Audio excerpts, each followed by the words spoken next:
इस कार्यक्रम के पुण्यार्चक हैं माता पिता श्रीमान रूपचंद जी, कमला जैन, दिनेश जैन, रेखा जैन, दिवेश जैन, दिशा जैन, गंगवाल परिवार, प्रवासी मुंबई, निवासी ब्यावर। स्वर्गीय श्रीमती पुष्पा देवी जैन की स्मृति में डॉक्टर श्री सुरेंद्र किशोर Jain, America, Shri Ashish Amita Jain, America, doctor चेतन जैन, डॉक्टर तृप्ति जैन, नोएडा, श्री संजय जैन, दीप्ति जैन, कनाडा, श्री सुहास जैन, प्रीति जैन, गाजियाबाद, श्री महेश जैन, श्रीमती निशा जैन, मास्टर माधव जैन के टेम्पल डे प्रथम मंदिर दिवस के उपलक्ष्य में पुत्र एवं पुत्रवधू श्री निपुण जैन, श्रीमती शिल्पी जैन, पुत्र एवं पुत्रवधू श्री ऋषु जैन, श्रीमती श्रुति जैन, करमपुरा, नई दिल्ली। स्वर्गीय श्री धनपाल जी जैन एवं स्वर्गीय श्रीमती तिलका सुंदरी जैन की स्मृति में श्री नीरज जी जैन, श्रीमती कविता जैन, पुत्री एवं दामाद श्रीमती शिवांगी जैन, श्री अर्वित जैन, पुत्र श्री मन्नू जैन भूपेश, श्रीमती श्रुति जैन, निवासी Vishwas Nagar, Shahdara, Delhi, for proprietor Padmavati handloom private limited एवं smart health care private limited. सर्वमंगल मांगल्यम सर्व कल्याण कारकम प्रधानम सर्वधर्माणां पंच परमेष्टि भगवान की जय। आचार्य श्री गुरुवर कुंद महाराज की जय। आचार्य श्री गुरुवर विद्यासागर जी महाराज की जय। परम पूज्य निर्यापक श्रवण मुनि श्री सुधा सागर जी महाराज की जय। कल अपन ने समझा था प्रकृति बुरी नहीं है, संसार बुरा है। प्रकृति को अपन ने दूसरा नाम स्वभाव कहा था। प्रकृति को माँ की उपमा दी थी। माँ कभी बुरी नहीं होती, स्वभाव कभी बुरा नहीं होता।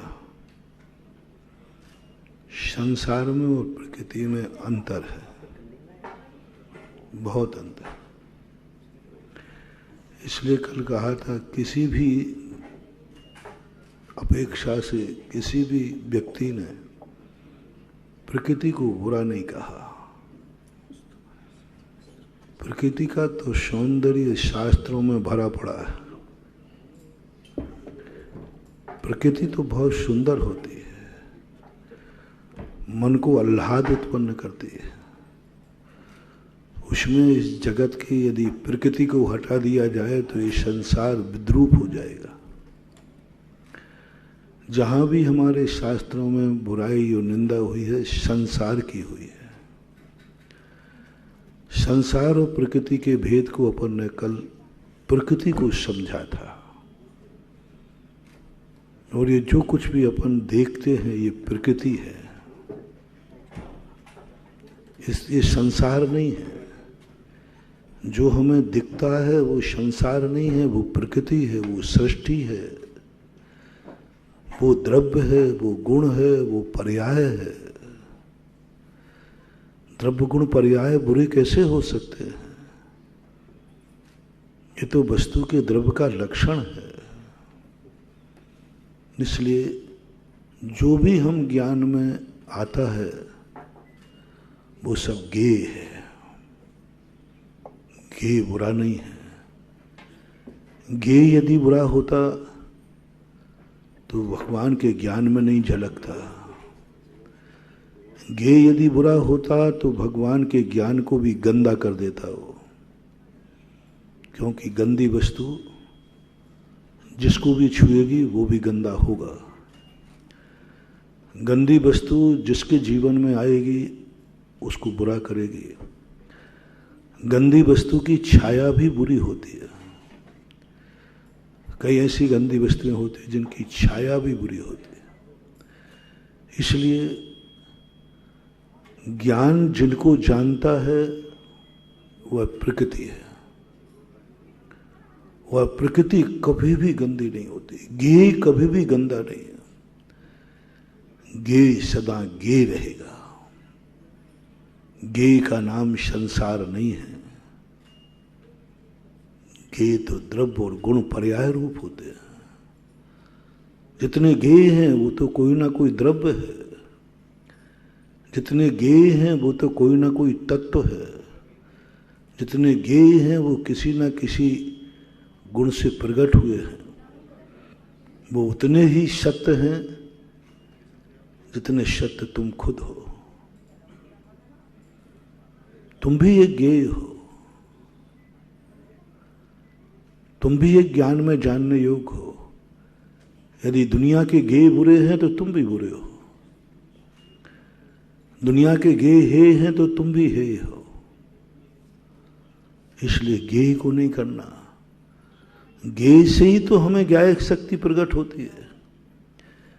ज्ञेय नहीं होते तो ज्ञान की जरूरत नहीं, और ज्ञेय निकल जाएंगे तो ज्ञान निष्क्रिय हो जाएगा, ज्ञान का कोई मूल्य नहीं रहेगा, ज्ञान का उपयोग नहीं रहेगा,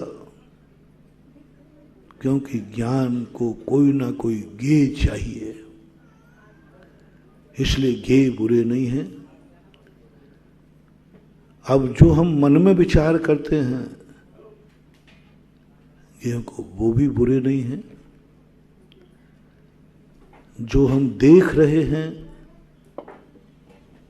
ये कोई बुरा नहीं है। ये सृष्टि है, इतना सुंदर सृष्टि है, आंखों का विषय। जो सुन रहे हैं वो शब्द हैं, शब्द को ब्रह्म की संज्ञा दी है। जैनाचार्य पूज्यवर अमृतचंद सूरी महाराज ने शब्द को ब्रह्म कहा। और कातंत्र रूपमाला एक व्याकरण का छोटा सा ग्रंथ जैनाचार्यों में है, उन्होंने कहा सिद्धो वर्ण समामनाय। ये तो सिद्ध हैं, शाश्वत हैं, अविनाशी हैं।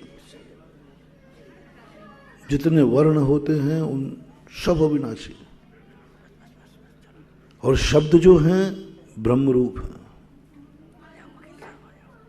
इसलिए कानों का जो आ रहा है वो भी बुरा नहीं, वो तो सृष्टि है, सौंदर्य है। कानों का सौंदर्य शब्द है। यदि शब्द खत्म हो जाएंगे तो कान निष्क्रिय हो जाएंगे, कानों की शोभा खत्म हो जाएगी, कानों की उपयोगिता खत्म हो जाएगी, कानों की अर्थ क्रिया खत्म हो जाएगी। आंखें नहीं रहेंगे तो क्या खत्म हो जाएगा? सम्यक दर्शन खत्म हो जाएगा, जिनेंद्र का दर्शन खत्म हो जाएगा, मुनि व्रत खत्म हो जाएगा। जैसे अभी हमने कहा ज्ञान नहीं रहेगा और ज्ञान जानना बंद कर देगा तो आत्मा खत्म हो जाएगी। मन में विचार नहीं आएंगे, सम्यक दर्शन प्राप्त कर ही नहीं सकते। संगी को ही सम्यक दर्शन होता है। नेत्र बिना मुनिव्रत नहीं, नेत्र बिना सम्यक दर्शन नहीं, देव दर्शन। नेत्र बुरे नहीं है, नेत्र का विषय भी बुरा नहीं है,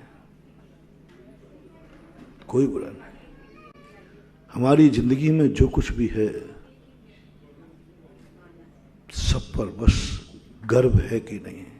सवाल इतना है कि गुरु को तुम्हारे ऊपर गर्व है कि नहीं। ये तो अनंतों बार हमने गर्व किया गुरु के ऊपर, भगवान के ऊपर। मेरे गर्व है कि मैं मुझे सच्चा भगवान मिला, सच्चा भगवान मिला, बड़ा गर्व है। हम फूले नहीं समाते।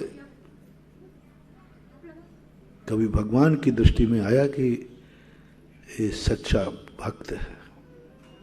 हम गुरु को देखकर फूले नहीं समा रहे। परसों हमने पूरा प्रवचन इसी पे दिया था। फूले नहीं समाते। हमारे कितने भाग्य, मुझे ऐसा गुरु मिला, कल्याण नहीं हुआ। गणधर परमेष्ठी तक मिले हमें, देवादिदेव अरहंत भगवान, हमें सच्चा परम गुरु मिला, लेकिन हमारा कल्याण नहीं हुआ। हमें गुरु पर तो गर्व है, लेकिन गुरु को मेरे ऊपर गर्व है कि नहीं, कल्याण का मार्ग यह है। माँ बाप पर तुम्हें गर्व है, लेकिन माँ बाप को तुम्हारे ऊपर गर्व है कि नहीं। तुम बड़ों की दृष्टि में क्या हो, छोटों की दृष्टि में नहीं। छोटा भयवान होता है, वो भय से तुम्हारे लिए अच्छा कहेगा। छोटा असमर्थ होता है, वो डरता है। छोटा लोभी होता है, उससे तुम्हें कुछ प्राप्त करना है, उससे प्राप्त करना है, वो झूठ बोल देगा, हम तुम बहुत अच्छे हो। नौकर मालिक की प्रशंसा करता है, वेतन लेना है, लेकिन जब तुम्हारे बड़े लोग प्रशंसा करें तब प्रशंसनीय है। हम अपने से छोटे लोग, अपने से अधीनस्थ लोग, अपने से गुरु फूल रहा है शिष्यों की प्रशंसा में, शिष्य लोग प्रशंसा कर रहे हैं। हर व्यक्ति के पीछे ये अहंकार कहलाता है। जब अपनी कोई प्रशंसा कोई छोटा करता है, मत फूलना महानुभाव, मत फूलना। वो उसकी एक बहुत बड़ी गुण कहो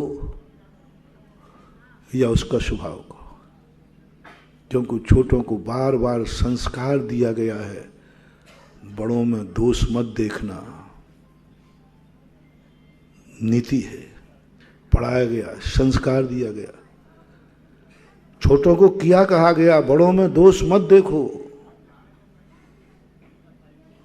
बड़ों में दोष मत देखो, दिखे भी तो उसको साइड करो।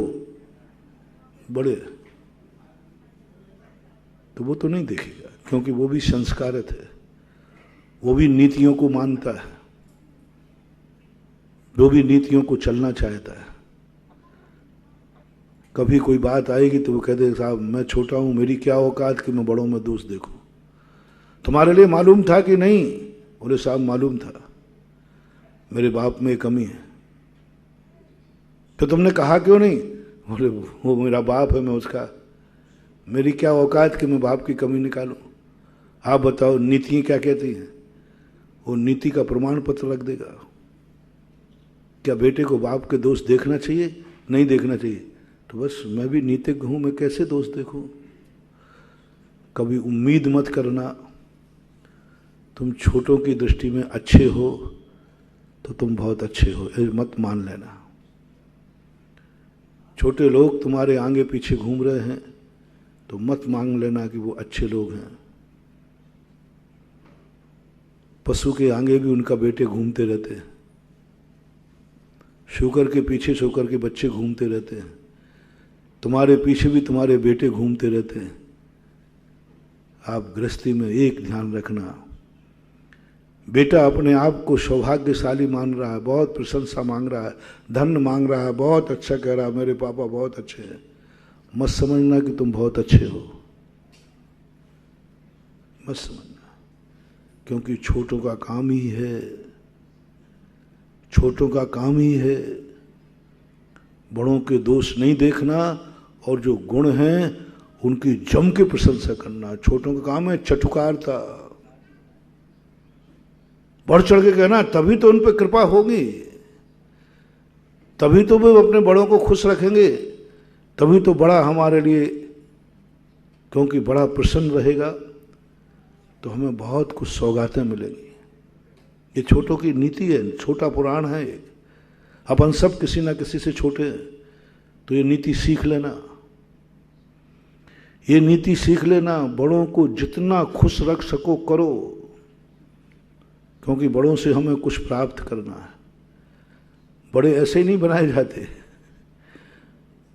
बड़ा जब भी बनाना जब हमें कुछ ना कुछ, अभी वो अपना प्रसंग है कि बड़े क्यों बनाए जाते। बड़े बनाने का अर्थ है कि हमें कुछ ना कुछ प्राप्त करना है, और जब प्राप्त करना है, चाहे वो माँ बाप हो, चाहे भगवान हो, चाहे गुरु हो, चाहे परिवार हो, चाहे तुम्हारे ऑफिस का ऑफिसर हो, एक नीति है, उसको कभी नाराज मत करना, कभी नहीं करना। बॉस ऑलवेज बॉस, बस बिल्कुल नाराज नहीं करना, कुछ भी परिस्थिति में नाराज मत करना, क्योंकि वो तुमसे बड़ा है, तुम्हें उससे कुछ चाहिए है, उसके हाथ में अधिकार है, उसके हाथ में तुम्हारा प्रमोशन है। वो एक नोट लगा दे तो तुम्हारी जिंदगी बर्बाद हो सकती है। एक थोड़ा सा भी यदि वो गड़बड़ कर दे, तुम्हारी सारी की सारी जिंदगी चौपट हो सकती है। इसलिए नीति दी है कि बड़ों को कभी नाराज नहीं करना, कुछ भी करना पड़े, मैं कुछ नहीं कह रहा हूं, नीति बता रहा हूं, कुछ भी करना पड़े, बस एक ही चिंता करो, 24 घंटे बड़ों को नाराज नहीं करूंगा, क्योंकि इनके हाथ में मेरे से ज्यादा अधिकार है। अब धर्म क्षेत्र हो चाहे, और करते ही दूसरी बड़ों में जितने गुण पाए जाएं, उसमें जितने तुम नमक मिर्ची मिला सको,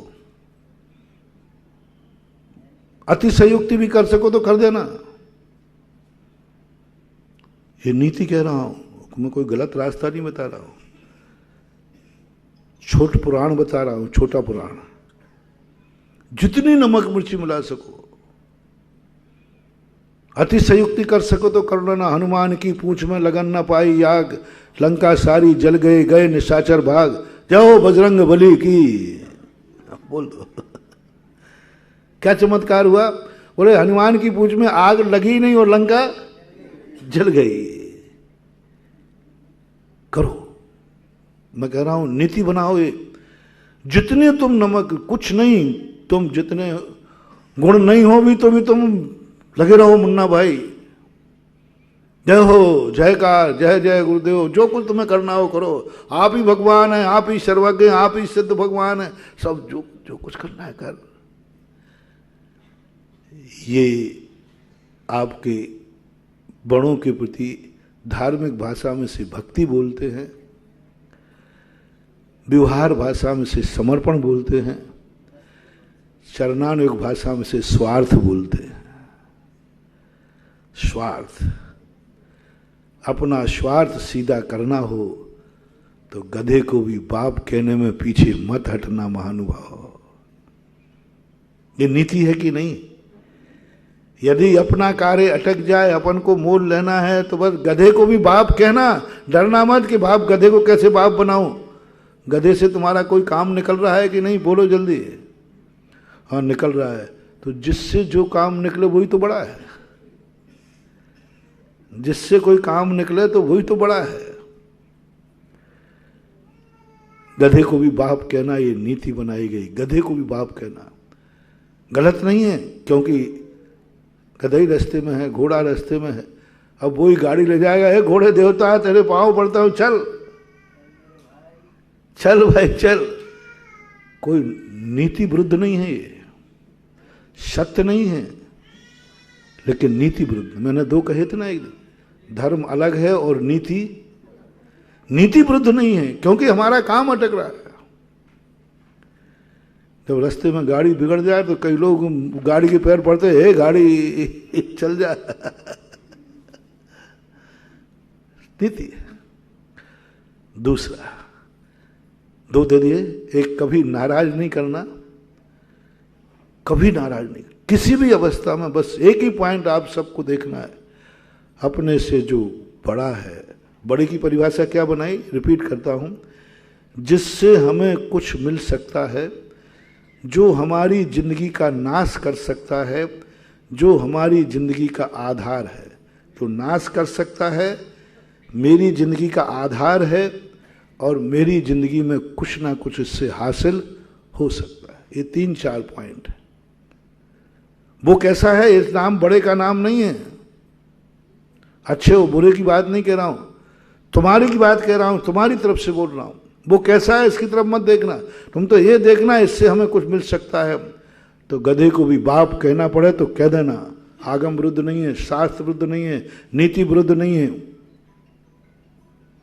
ये नियम है, नियम है। दूसरा, उनकी प्रशंसा तुम जितनी खुश रखने का दूसरा तरीका क्या है, प्रशंसा। और ये कोई आगम विरुद्ध नहीं बोल रहा हूं। जैन दर्शन में भक्ति का एक ही रूप कहा, गुणस्तोकम सदुल्लंघे तद बहुत कथा स्तुति ही। ये क्या है, झूठ बुलवा रहे हैं कि नहीं। जितने गुण हैं उतनी प्रशंसा करने में तो मुझे कोई आपत्ति थी नहीं, मुझे भी समझ में नहीं आई थी। सबसे पूर्व सन 1980 में 81 में मुक्तागिरी में जब स्वयंभू स्त्रोत पढ़ रहा था, उस समय अर्थ लगा रहा था, तो यहाँ देख मैंने कहा कि आचार्य से पूछा कि आचार्य से ये तो सरासर झूठ बुलवाया जा रहा है। सरासर झूठ, जितने गुण नहीं, उसमें कहा उससे बढ़ा के कहो। जितने हैं वह भक्ति नहीं है। जिसमें जितने गुण हैं उतने ही कहना ये भक्ति नहीं है। भक्ति के तुम्हारे में क्या हुआ? जितने गुण है तुमने गा दिए, तो इसमें तुम्हारा क्या है?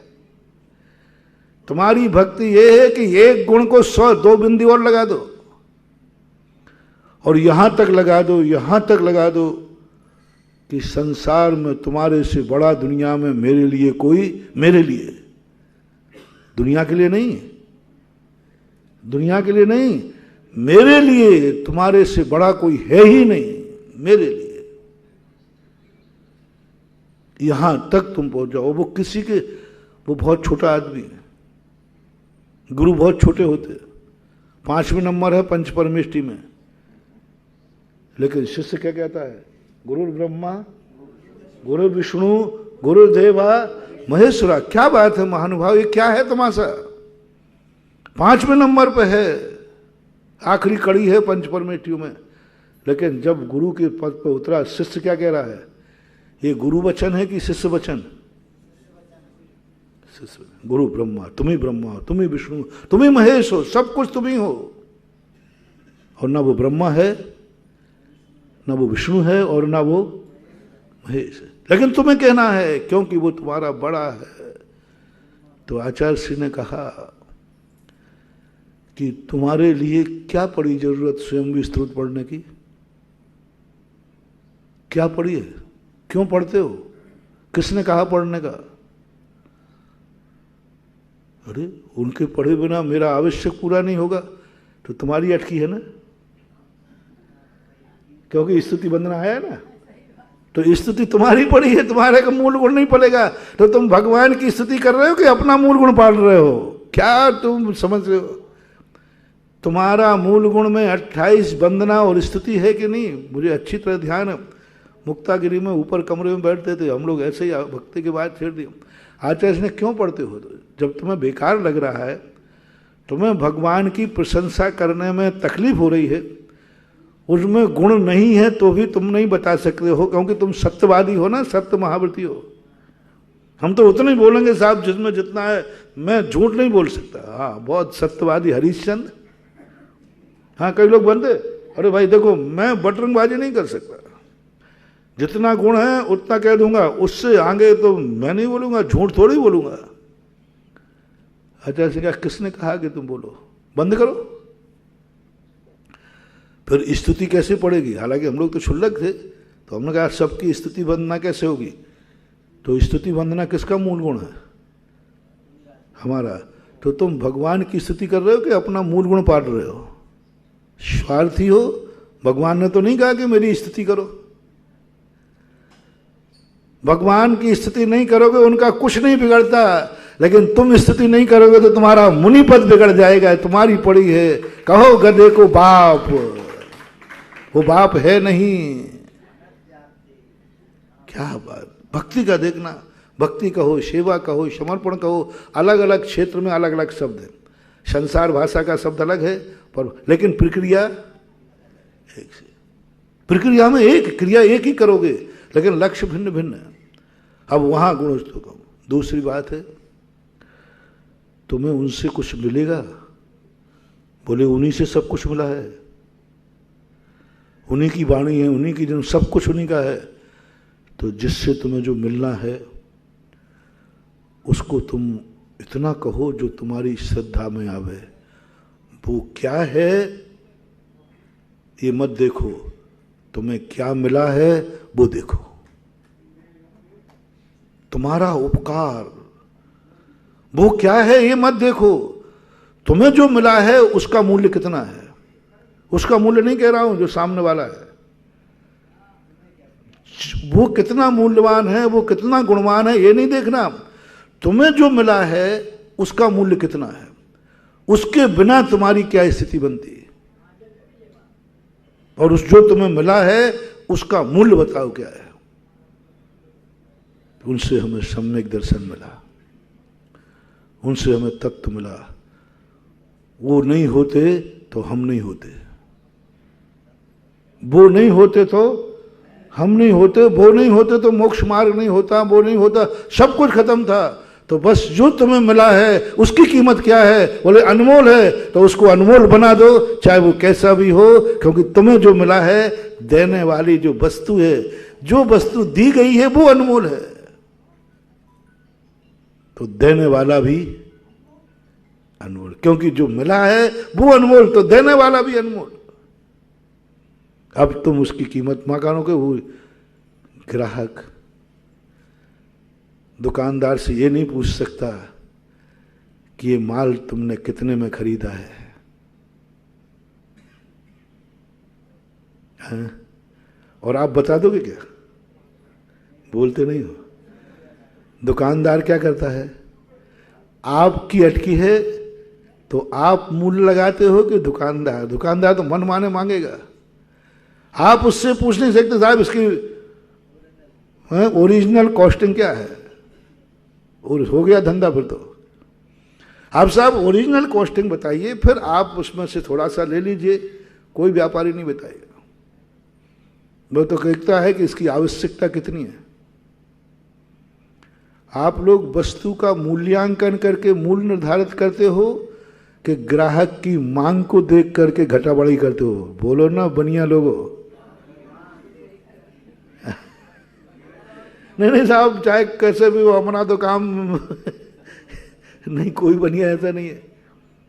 हर बनिया आवश्यकता देखकर, मार्केट देख करके भाव बढ़ा देता है, और मांग कम हो जाए तो घाटा भी सहन करता है। दोनों बातें बाजार है ना। वस्तु की कीमत नहीं है इस संसार में, कीमत वस्तु की मांग की है। डिमांड क्या है? इसी प्रकार तुम्हें भगवान या किसी वस्तु की कीमत नहीं है, तुम्हारी डिमांड क्या है, तुम्हारी आवश्यकता क्या है। जब आवश्यकता होती है ना, तो कौड़ी का वस्तु करोड़ों में लेना पड़ती है।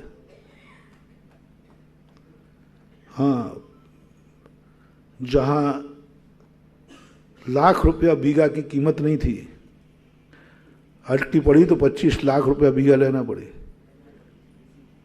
क्यों? अटकी किसकी थी? तुम्हारी कीमत है ही नहीं उसकी, लेकिन अटकी सारा संसार। इसी प्रकार तुम्हारी अटकी नहीं है, भगवान की अटकी नहीं है, तुम्हारी अटकी है। करो अनमोल भगवान को, क्योंकि तुम्हें कुछ वो चीज मिलना है जो तुम जिंदगी भर पुरुषार्थ करोगे तो वो नहीं मिल सकता है जो उससे मिलेगा। हम हासिल ही नहीं कर सकते, जिंदगी भर लगा दें बोले, लेकिन उससे 1 मिनट की कृपा हो जाए। देखो क्या कह रहा हूं मैं, जो वस्तु में जिंदगी भर से पहाड़ फोड़ूं तो नहीं मिल सकता, यदि सामने वाले की कृपा हो जाए तो 1 क्षण में काम हो जाएगा। होते हैं कि नहीं? फाइलों को देख लो, कई फाइलें आपकी बरसों आपस में रगड़ती रहती हैं, और किसी एक पावरफुल व्यक्ति का सोर्स मिल जाए तो फाइल घर तक आ जाती है, सामने वाला कहने आ जाता है, कि साहब हो गया काम। एक फाइल थी ऐसी, किसी का नाम नहीं बताता, क्षेत्र की फाइल थी और किसी व्यक्ति की नहीं। बरसों तक उसके पीछे पड़े रहे, कोई सुनवाई नहीं। एक दिन मिनिस्टर मेरे पास आए, मुख्यमंत्री, तो मैंने कहा देखो भाई, एक आम क्षेत्र का मैं आया हूँ। बोले महाराज जी हो जाएगा, कौन सी बड़ी बात है। बोले मैंने कहा इसने तो ऐसे कह दिया, बरसों की फाइल है, बरसों की फाइल। बोले महाराज जी हो जाएगा, और आप क्यों चिंता कर। मैंने कहा कैसे हो जाएगा, मैं यहाँ से बिहार कर जाऊँ तुम भूल जाओगे। महाराज मैं खुद लेके आऊँगा ना। मुख्यमंत्री खुद फाइल लेके आ गया, और दूसरे के ने कहा कि साहब मेरे, बोले नहीं महाराज को भेज दूंगा। उनके जो होते ना ऑफिस, उन्होंने कहा साहब आपका होके हो गया, मैं भेज दूंगा। बोले नहीं तू नहीं भेजेगा, ये और किसी की फाइल नहीं है। तो मैंने उनसे कहा कि आपके पास कोई नौकर चाकर नहीं है क्या? कि आपके पास कोई पीए नहीं था? कि आपके पास इसका ऑफिस नहीं था? बोले महाराज जी जिसके थ्रू आती तो आशीर्वाद उसे ही मिलता ना, और मैं लाया हूं तो आशीर्वाद मुझे मिलेगा। मैंने आपका काम नहीं किया है, मैंने अगले चुनाव की पक्की वोट कर ली है, इसलिए आशीर्वाद दीजिए, मैं लाया हूं। ओ, मैं तो समझता था कि ये बड़ा भगत है, भगत नहीं है। अब देखना, एक सोर्स, छोटा सा सोर्स हुआ, एक छोटा सा सोर्स, एक मुख्यमंत्री खुश हो गया और एक वो महाराज को खुश करने के लिए क्लर्क बन गया। एक महाराज को खुश करने के लिए क्लर्क बन गया। कितनी बड़ी शक्ति है वो। और वो कहता नहीं, मैं फाइल लेने देने का काम किसका भाई, क्लर्क। वो क्लर्क बन गया। इसी बोलते नीति, ये राजनीति है, लोक नीति है। जहां अपन को कुछ बात हो तो वहां क्लर्क बन जाना, मुख्यमंत्री हो तो क्लर्क बन जाना, क्योंकि मिलने वाला क्या है, बोलो वही फाइल ऑफिस के थ्रू आती तो शायद मुझे पता ही नहीं चलता, मैं आशीर्वाद ही नहीं देता। और वही फाइल मुख्यमंत्री लेके आया तो हाथ किसको उठा, महाराज आप पीछे और लगा दो, लगा दूंगा कि नहीं, बोलो। बोले बस फाइल तो ऑफिस के थ्रू आ सकती थी, लेकिन ये आशीर्वाद ऑफिस के थ्रू नहीं मिल सकता था। ये आशीर्वाद ऑफिस के थ्रू मिलते ही नहीं। इसके लिए ही मैं तरस रहा था, इसलिए मैं चला आया। मैंने उस वाक्य से बड़ी शिक्षा ली। हम कोई भी कुछ बोलता है तो शिक्षा जरूर लेता हूं, फिर शास्त्रों से तोलता हूं। आप लोगों से भी मेरा कहना है, जहां अपन को कुछ मिलना हो वहां वस्तु कितनी मूल्यवान है ये नहीं देखना, जो तुम्हें उससे मिलने वाला है वो कितना मूल्यवान है। जंगल में यदि गाड़ी पंचर हो जाए तो पंचर सुधारने वाला कितना मूल्यवान है। फिर कहना अरे हमारे यहां तो 10 रुपए में सुधर जाता है, तो जाओ साहब वहीं सुधार लेना कानपुर में। अब वहां तो क्या है, गाड़ी लुटेगी, तुम लुटोगे। वहां भाव तोल करना कि साहब मेरी भी कानपुर में जब गाड़ी बिगड़ती थी 10 रुपए में सुधरती थी, यहां तू 100 क्यों मांग रहा है। तो बोलो उस समय 90 रुपया ज्यादा दे देना ठीक है कि वो 10 रुपए की जिद पकड़े रहना ठीक है। रात हो रही है, गाड़ी आएगी, रात में लुट सकते हो, मर सकते हो, सब कुछ बर्बाद हो सकता है। तो बोलो वो 90 रुपया पंचर के हैं कि रात में जो दुर्घटना होने वाली है उसके बचाव के हैं। 90 रुपया तुम कह रहे इसने लूट लिया, अरे लूट नहीं लिया, तुम्हें लुटने से बचा लिया। और अपन क्या कहें, अरे भाई उसने जंगल में लूट लिया। अरे मूर्खानंद, जंगल में लूटा नहीं है, रात में जो तुम लुटने वाले थे उसने 90 रुपए में बचा लिया और दे दे। तो ये नीति है, नीति है। ये मत कहो ये लुटेरा है, ये कहो इसने लुटने से कम बचा लिया। हमारे शास्त्रों में एक कहानी आती है कि एक व्यक्ति था, राजा था, भटक गया। भटकते भटकते जंगल में भटक गया, प्यास लगी, मरने की स्थिति आ गई, तड़प गया। अब वो चिल्लाता है, कोई मुझे पानी पिला दो, कोई मुझे पानी पिला दो। कोई नहीं आया। फिर उसने कहा क्या करूं, कोई मुझे पानी पिला दो, मैं अपना आधा राज्य दे दूंगा। 1 लोटा पानी में कितना राज्य दे दिया, और आधा राज्य कितनी कीमत का है, आधा राज्य दे दिया। उधर एक गडरिया था, बकरी चराने वाले। राजा साहब पानी लेके नहीं चलते, लेकिन गडरिया पानी लेके चलता है। राजा साहब, और वो बोतल रखे हुए था, वो होता ना मिट्टी का, तो वो लेकर बोले साहब पानी तो है, लेकिन आप क्या कहा आपने। बोले भाई तू पानी पिला दे, आधा राज्य दे दूंगा। उनका लिखो साहब। उसने जिंदगी में नहीं सोचा वो गडरिया में कि मेरा ये पानी एक दिन आधे राज्य में बिकेगा। पी लिया पानी, ठंडा पानी था, गर्मी बहुत थी। जैसे ही पानी पिया लू लग गई, सूसू बंद हो गई, पसीना, लू लग जाता तो बताते बंद हो जाता। अब वो तड़पने लगा, अब ऐसा तड़पने लगा कि मरने की स्थिति आ गई। अब जैसे ही मरने की स्थिति आई, चिल्ला कोई मुझे बचाओ, मुझे लघु शंका कराओ। तो फिर वही गड़े कह रहे साहब क्या हो गया? अरे साहब वो तो पानी पिया, लू लग गई ऐसा। तो मुझे लघु शंका करा दे, सूसू नहीं हो रही। तो उसने कहा साहब करा दूंगा, इसका बोले आधा राज्य दूंगा। थोड़े साहब इसी पे नीचे लिख दो। वो पत्ती, 2 पत्तियां तोड़ के लाया, पिलाई और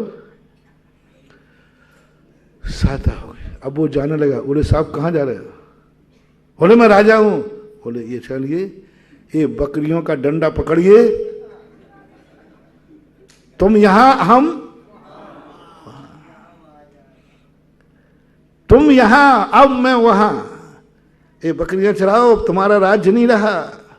राजा तो मैं हूं, आधा राज्य का 1 लोटा पीने में और आधा राज्य 1 लोटा निकालने में। संसार के राज्य की कीमत क्या है? 1 लोटा पानी, बस। क्या कर रहे हो? 1 लोटा पीने में और 1 लोटा निकालने, इससे ज्यादा और है क्या संसार? बता दो। 1 लोटा पानी की कीमत कितनी है? आज कोई मूल्य पता नहीं चल रहा है। आज मूल्य पता नहीं चल रहा है। परिस्थिति ऐसी आ जाए, बोलो उसने 1 लोटे पानी में सारा राज्य दे दिया, समझदारी की के ना समझी? भाई वकील लोग बताए, समझदारी? गड़रिया बन गया है 1 लोटा पानी में। अरे गड़रिया बने चाहे कुछ भी बचे, प्राणों से बड़ा कोई राज्य नहीं होता। अब देखो कीमत किसकी है? वस्तु की नहीं। कीमत किसकी है? वस्तु की, उपयोगिता की, उपकार की। क्या अब राजा नहीं जानता कि 1 लोटे पानी की कीमत क्या है? यदि वो ठहराव करता, अरे चल रख तेरा पानी, मेरे राज्य में पानी फोकट में बिकता है, तो साहब जाओ फोकट में पीना। घर पहुंच ही नहीं पाता। बोलो पानी फोकट में मिलता भी है कि नहीं? बोलते नहीं हो। यहां पानी मिल जाएगा फोकट में, चांदखेड़ी में? महाराज जी अभी तो भोजन भी फ्री है आपकी कृपा से, है ना? अब ये याद आ रही है तुम्हें बार बार। हमारे घर में तो फोकट में पानी मिलता था, हमारे घर में तो 24 घंटे नल चलते थे, हम तो ये थे, और ऐसे कैसे दे दूं मैं 1 लोटे पानी में? पानी की इतनी कीमत थोड़ी होती है, अंत में बहुत लुटेरे हैं, इतना लूट रहा है। अब ये सब बकना शुरू तुम करो, वो खिसक जाएगा जल्दी। वो अब तुम पॉजिटिव थिंकिंग, पॉजिटिव थिंकिंग, 1 लोटा पानी आधे राज्य में दे रहा है, ये लूट रहा है या तुम्हें मरने से बचा रहा है? सवाल उसकी तरफ से मत सोचो, आप बच गए। तो लोटे की कीमत दी है आपने कि उपकार की कीमत दी है? उपकार की। संसार में वस्तु की कोई कीमत नहीं है, और मौका आने पर वस्तु अनमोल है। कोई व्यक्ति, समझदार व्यक्ति लोटे की कीमत नहीं आंकेगा 1 लोटा पानी कितने में मिलता है। दुनिया में मैं फोन लगा के पूछता हूं, रेट करता हूं, मरते समय लोटा अनमोल। 1 लोटे पानी में राजा गडरिया बन गया, और 1 लोटे पानी में गडरिया राजा बन गया। जो बेर बेर खाते थे वो बेर बीन खाते हैं, और जो बेर बीन खाते थे वो बेर बेर खाते हैं। ये संसार है, मत करना इस पर। तुम्हारे लिए नीति दे रहा हूं, तुम्हें तो ये देखना है कि जिससे हमें मिल रहा है उसका मेरे जीवन में क्या उपयोग है, उपकार है, बस कर दो अनमोल। राजा समझदार न था, बोले भाई तू मेरे लिए फरिश्ता बन के आया है, तू भगवान बन के आया है, ना जाने मैंने जिंदगी में कौन से पुण्य किए थे, इस जंगल में तूने एक लोटा पानी पिला दिया और एक लोटा पानी निकाल दिया। वो उसकी पूजा करने लगा, स्तुति करने लगा। उसको ये दुख नहीं है कि मैं एक लोटे में गडरिया बन गया, उसको ये दुख नहीं है कि एक लोटे में गडरिया बन गया। उसको खुशी क्या है, इस जंगल में मुझे मरना था, आज इसने मुझे बचा लिया। और बचाने वाला कौन है? बचाने वाले के कितना मूल्य है, बचाने वाला कितना मूल्य है। अनमोल कर दो उसको, मत कहो कि गडरिया है, मत कहो ये लुटेरा है, मत कहो इसने दुरुपयोग किया है, मेरी मजबूरी का लाभ उठाया है। ये सब बातें छोड़ो और कहो ये मेरा फरस्ता का बैठा हुआ पैगाम है जो मुझे बचा लिया है। राज्य तो फिर भी आ जाएगा, लेकिन मर जाते तो राज्य तो फिर भी चला जाएगा। आज एक लोटे पानी में चला गया, कल मर करके भी तो राज्य जा सकता था। राजा युद्ध में मारा जाए तो फिर राज्य का क्या होगा, रहेगा या चला जाएगा? समझना,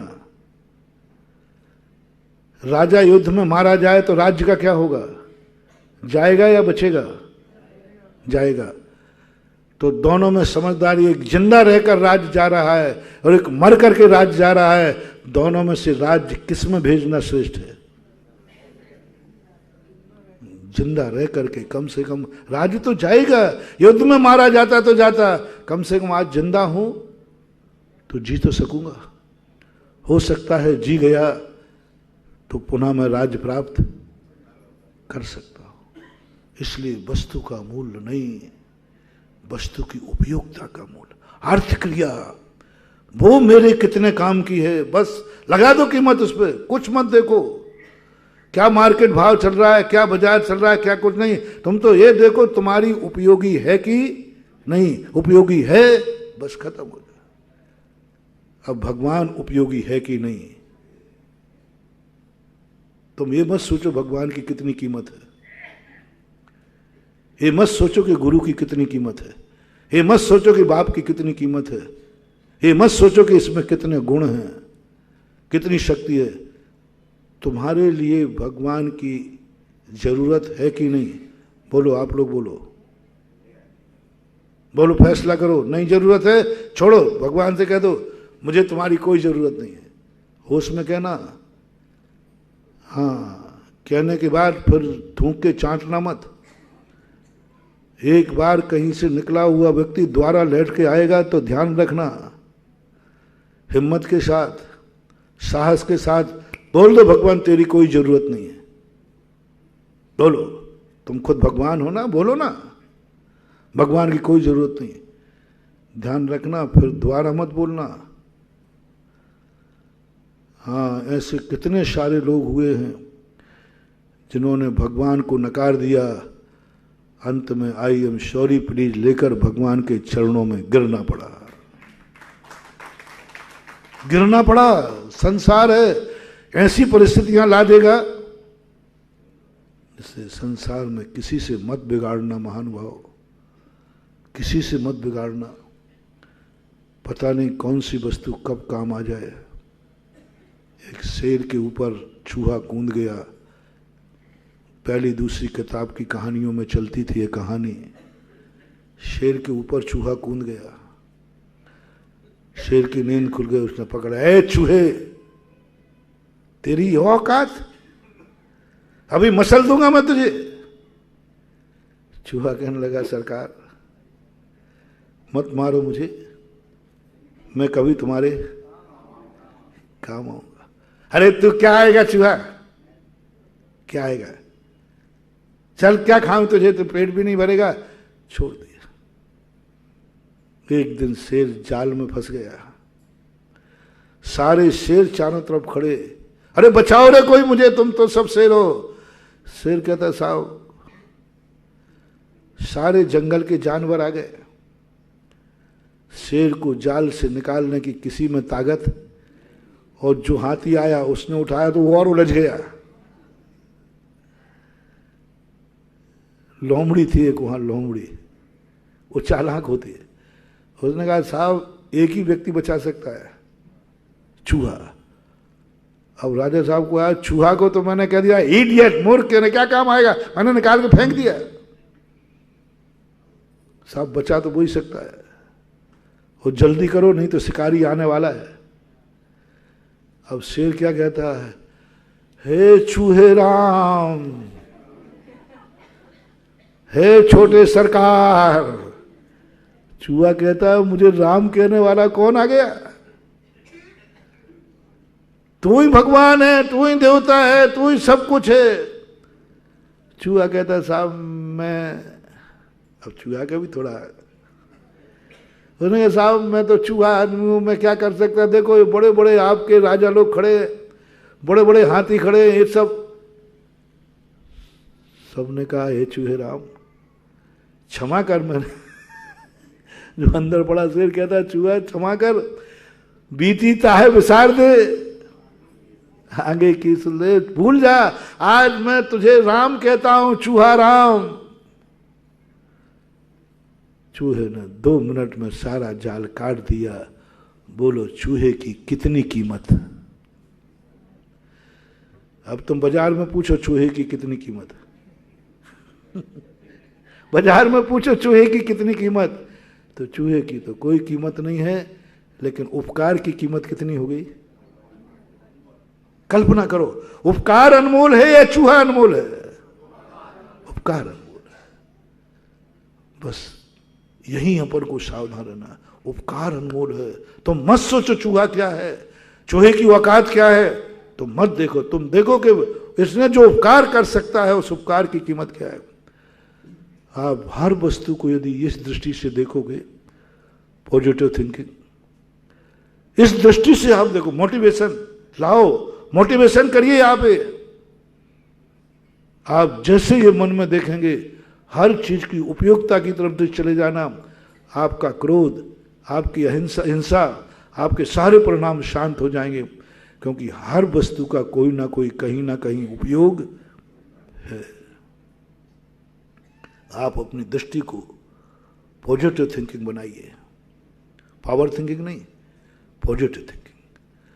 सोचिए, हर दृष्टि को पॉजिटिव पॉइंट से सोचिए, हर दृष्टि को। आज कोरोना को तुमने बुरा किया, कोरोना के कीटाणु, मुझे जब पता चला कि वैक्सीन जब बनी तो जिसको कोरोना हो चुका है उसी में से वो कीटाणु निकाले और वैक्सीन बनाई, यानी कोरोना हो गया उसको,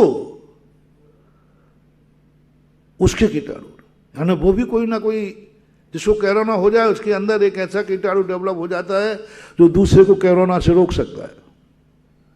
क्या है ये दुनिया, यही तो जनाचार्य के प्लाज्मा बोलते, क्या बोलते, प्लाज्मा, वो उसी से निकलेगा। यानी वो कोरोना में भी कोई ना कोई गुण है, प्लाज्मा दे गया वो। देखो इस दृष्टि से संसार को देखो, तुम्हारे मुख से स्तुति का भंडार निकलना शुरू हो जाएगा। तुम थकोगे नहीं, तुम्हें ये नहीं लगेगा कि तुम्हारे शब्द कम पड़ जाएंगे। बस तुम वस्तु की तरफ मत देखो, उपकार की तरफ देखो, अनमोल हो जाएगा, थकोगे नहीं। शब्द ढूंढोगे, सब शब्द हो गए, अब और क्या कहूं।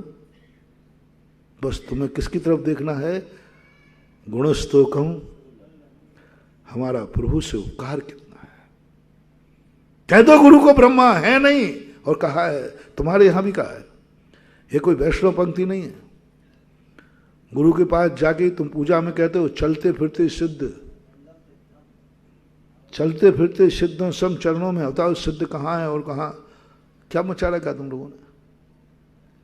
इतनी चमचागिरी, इतनी बटरंगबाजी, इतना तुम्हारा। मुनि महाराज अभी 18,200 से सहित हैं और कह रहे हो सिद्धों सम, किसकी बराबरी में बैठाल दिया तुमने। हाँ बैठालना पड़ेगा। यदि तुम्हारे मन में ये भाव आया, इतना झूठ तो मैं नहीं बोल सकता था, मैं स्वाध्यायशील हूं, मुझे मूर्ख मत बनाओ, मैं खुद पढ़ा लिखा आदमी हूं, साथ पढ़े। मुनि महाराज को मैं मुनि महाराज तो कह सकता हूं, 28 मूलधारी को 28 मूलधारी कह सकता हूं। रत्न जो है वो कह सकता हूं, ये भक्ति नहीं है। इससे प्रसाद नहीं मिलेगा, इससे गुरु कृपा नहीं होगी, इससे तुम्हें कुछ भी मिलने वाला नहीं है। किंचित मात्र भी तुम्हें मिलने वाला नहीं, किंचित मात्र भी। समझना बात को। चूहे को तुमने चूहा कहा तो वो चूहा आने वाला नहीं, चूहा चूहा है, लेकिन तुम्हारी दृष्टि में वो चूहा राम है। चूहा कभी राम नहीं हो सकता रे, लेकिन तुम्हें कहना ही पड़ेगा, हे चूहे कहो। जितने गुण है उतने तुमने कहे, कभी कुछ नहीं पा पाओगे, कुछ नहीं मिलेगा। कर दो स्तुति, क्योंकि वो जो गुण तुम बखान रहे हो वो तुम्हारे द्वारा प्रदत्त हैं कि उनके स्वयं के हैं? स्वयं के हैं। 28 गुण पाल रहे वो स्वयं के, रत्न पाल रहे वो स्वयं के। तो तुम्हें काय का कमीशन दिया जाए? तुम नहीं कहोगे तब भी वो हैं। तुम्हें क्या मिलेगा? तुम्हें कमीशन क्यों मिले? तुम्हें भक्ति में क्यों मिले? क्या मिले तुम्हें? क्योंकि वो तो उनके पास हैं, वो उन्होंने खुद साधना की है। हमेशा अपना दिया हुआ अपने काम आता है। स्वयं कृतम कर्म यदात्मना पुरा, जो तुमने दिया है वही तुम्हारे काम आएगा। अब तुमने महाराज को कौन सा गुण दिया जो उनमें नहीं था, जो तुम वो प्राप्त नहीं कर पाए, जो उनके पास प्राप्त नहीं कर पाए, प्राप्त नहीं है, नहीं कर पा रहे हैं, ऐसा कौन सी उपाधि तुमने दी है? वो तुम्हारी है। क्या मैं सिद्धों के समान हूं? मैं अपनी तरफ से पूछ रहा हूं, नहीं हूं। 100% कह रहा हूं, नहीं हूं। आगम के अनुसार क्या मुनिराज सिद्धों के समान हैं? बोलो, नहीं है। बिल्कुल आगम, बिल्कुल झूठ मत बोलो, आगम में नहीं है, आगम में नहीं है। अब तुमने बनाया है तो सिद्धों की बराबरी पर किसने बैठाला? महाराज नहीं बैठ सकते थे, महाराज की औकात नहीं थी। किसने बैठाल दिया? तुमने बैठाला। अब जो बैठाला सिद्धों के बराबरी में तुमने बैठाला, इतना बड़ा पद तुमने दिलवाया, ये भक्ति का भंडार तुम्हारे खाते जाएगा, महाराज के खाते नहीं जाएगा। क्योंकि ये उपाधि किसने दी है? ये ऊंचाई किसने दी? ये ऊंचाई, हम तो नीचे आदमी हैं, लेकिन ऊंचाई दे दी भक्त ने, सिद्धों के समान। ब्रह्मा की बराबरी, विष्णु की बराबरी, महेश्वर की बराबरी, ये सब ऊंचाई दे दी। किसने दी है? हमने दी है। और जो हमने दी है उसमें जो भी फसल आएगी वो हमारी। ये है भक्ति, ये है भक्ति। अब यहां पर तुमने गुरु की ओरिजिनल भक्ति नहीं की है, तुमने गुरु के हुए उपकार की बदली की है। बल्कि यहां तक भी कर देता है कि तुम्हारे सामने तो भगवान, मुझे तो भगवान का पता ही नहीं है। एक भजन गाते हो, कहीं भगवान आप ही तो नहीं हो? सच सच बताना गुरुवर, कहीं भगवान आप ही तो नहीं हो? मुझे तो सूरज से और नियत से लगता है आप ही हो। अब बोलो, भक्ति में भगवान बना डाला उसने। कहाँ राजा भोज और कहाँ गांगू। लेकिन भक्त कहता है तुम्हारे होंगे गांगू तेली, लेकिन मेरे तो भगवान हैं, क्योंकि हमें तो रास्ता इन्हीं ने दिखाया। क्या भक्ति ने गड़बड़ कर दिया, सिद्ध भगवान को नीचे करके अरहंत को आगे कर दिया। ये औकात किसमें है? अरहंतों में नहीं, सिद्धों में नहीं, ये औकात भक्तों में है कि सिद्ध को पीछे, अरहंत को आगे कर दिया। आज तक किसी मंत्र को उपासना मंत्र नहीं कहा गया। नमोकार मंत्र भक्तों का मंत्र है, साधना का मंत्र नहीं है। साधना का मंत्र नहीं है, ध्यान का मंत्र नहीं है, भक्ति का मंत्र है। क्योंकि इसमें साधना का मंत्र सत्य रूप होता है, जाप का मंत्र श्रद्धा रूप होता है। साधना के मंत्रों में श्रद्धा नहीं होती, सत्यता टपकती है। और जाप के मंत्रों में सत्यता नहीं देखी जाती, श्रद्धा उपकार देखा जाता है। उपासना मंत्र, और उपासना मंत्र में कितनी बड़ी औकात। कौन है दुनिया में कोई आगम, कोई सर्वज्ञ, सिद्धों को पीछे और अनंतों को आगे कर सकते हैं। पूरे सिद्धांतों में अंत में किसको रखा? सिद्ध भगवान। सिद्ध भगवान की महिमा गाई। मात्र एक नमोकार मंत्र ऐसा है जिसमें इतनी औकात, देखो भक्ति औकात तो देखो। अभी तो मैं क्या कह रहा हूं तुमसे, सोचो, पॉजिटिव थिंकिंग। समय आपका हो गया, और जब उसको करना पड़े तो पावर थिंकिंग में आ जाना। अब अपना कल का विषय तो शुरू ही नहीं हो पाता और नया आ जाता है। चलो ठीक है, चलने दो। महावीर भगवान की जय। इस कार्यक्रम के पुण्यार्जक थे माता पिता श्रीमान रूपचंद जी, कमला जैन, दिनेश जैन, रेखा जैन, दिवेश जैन, दिशा जैन, गंगवाल परिवार, प्रवासी मुंबई, निवासी ब्यावर।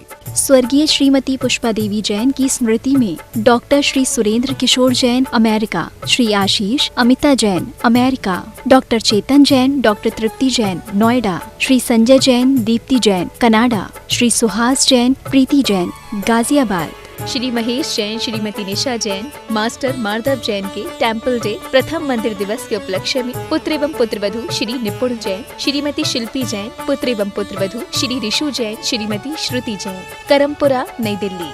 स्वर्गीय श्री धनपाल जी जैन एवं स्वर्गीय श्रीमती तिलका सुंदरी जैन की स्मृति में श्री नीरज जी जैन, श्रीमती कविता जैन, पुत्री एवं दामाद श्रीमती शिवांगी जैन, श्री अर्वित जैन, पुत्र श्री मन्नू जैन भूपेश, श्रीमती श्रुति जैन, निवासी Vishwas Nagar, Shahdara, Delhi, for proprietor Padmavati handloom private limited एवं smart health care private limited.